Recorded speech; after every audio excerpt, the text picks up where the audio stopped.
संध्या काल हमारे पूरे दिन भर की सबसे ज़्यादा सकारात्मक ऊर्जा का काल होता है। एक तो होता है शुभ मुहूर्त वाला, जिसको हम कहते हैं ब्रह्म मुहूर्त, सुबह 4 बजे वाला।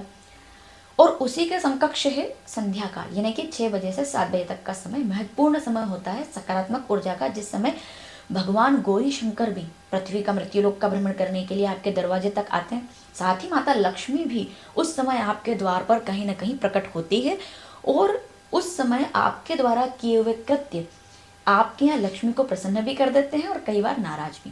क्या नहीं करना चाहिए संध्या काल के समय? भोजन बनाना और भोजन करना, ये दोनों कार्य संध्या काल में ना किए जाएं, क्योंकि वो समय लक्ष्मी के आगमन का है।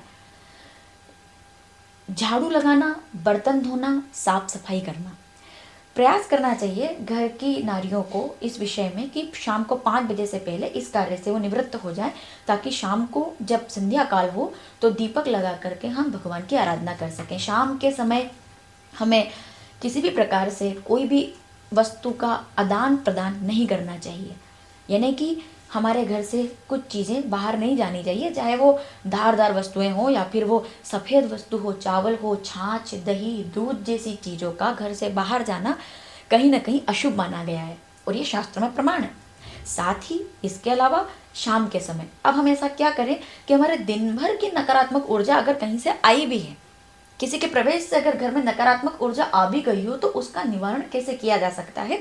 संक्षिप्त विधि के साथ एक मिट्टी के दिए में 5-6 लौंग लेकर के, थोड़ा सा कपूर लेकर के, उस कपूर में अगर आप वो लौंग जला देते हैं, कपूर के साथ अगर आप लौंग को जला करके अपने घर के मध्य भाग में, यानी कि भगवान के मंदिर से घुमाकर घर के मध्य भाग में उसको रख देते हैं, यानी कि उसकी सुगंध पूरे घर के अंदर फैल करके आपके घर और परिवार को सकारात्मक वातावरण प्रदान करती है।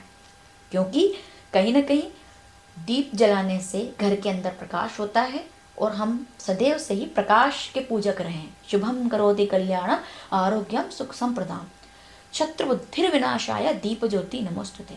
शाम के समय में हमें निंदा बुराई करने से बचना चाहिए। हमें प्रयास करना चाहिए कि हम भजन और संकीर्तन वाला माहौल अपने घर के अंदर बनाएं। में प्रायः हम देखते हैं कि लोगों को पता भी नहीं चलता कि शाम हो गई।